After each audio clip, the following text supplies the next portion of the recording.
Hi friend, David here from Learn Stage Lighting, and today I'm really excited because we're talking all about control and consoles for that mid-sized venue.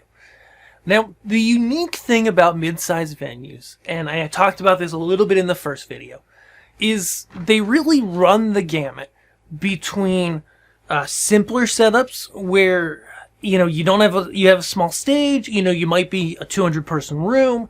And you run things pretty simply, all the way up to a couple thousand seats where you want a lot of control and you really want to be able to get that control in your space.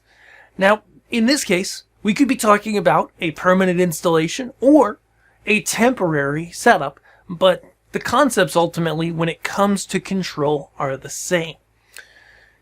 When I think about recommending a console to that mid-sized venue or someone who's working in mid-sized venues, there's a couple things that I like to look at, okay? And it's actually really simple. Like when we're making lighting happen, okay, on a stage, we've got two portions of our process. There's programming and then there's playback, right?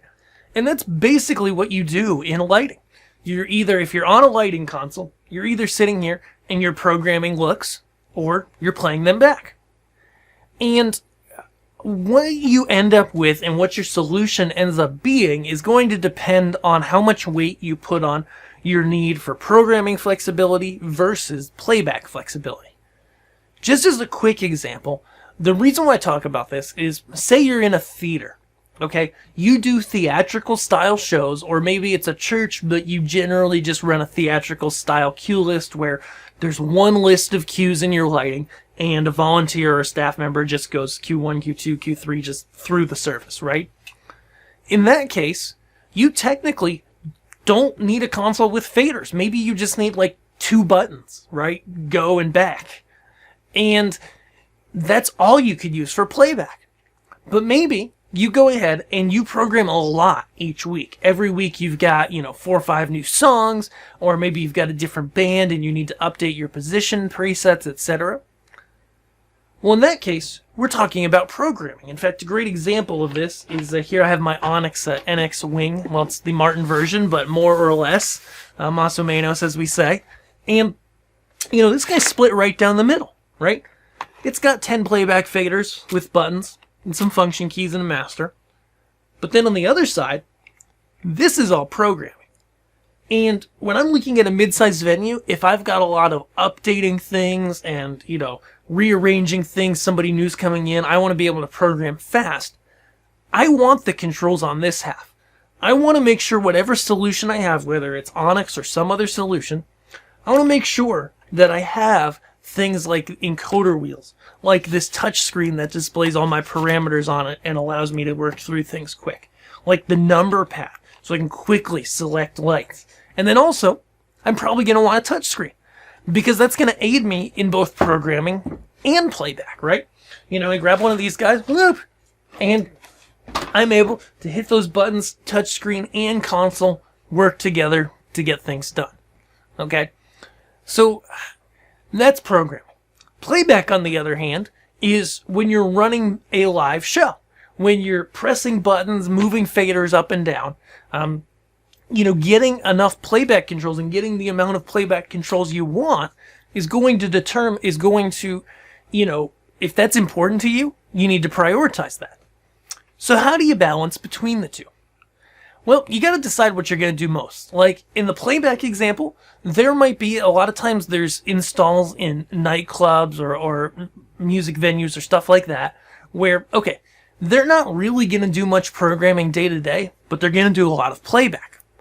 Well, in that case, load them up with a bunch of playback wings. Maybe don't use a control surface at all for programming, or maybe you just borrow or rent one for the initial install and then it goes away.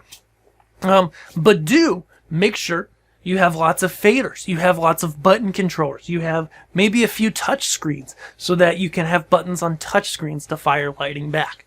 Okay, so that's the first thing that I really want you to look at when we're talking about control for a mid-sized venue.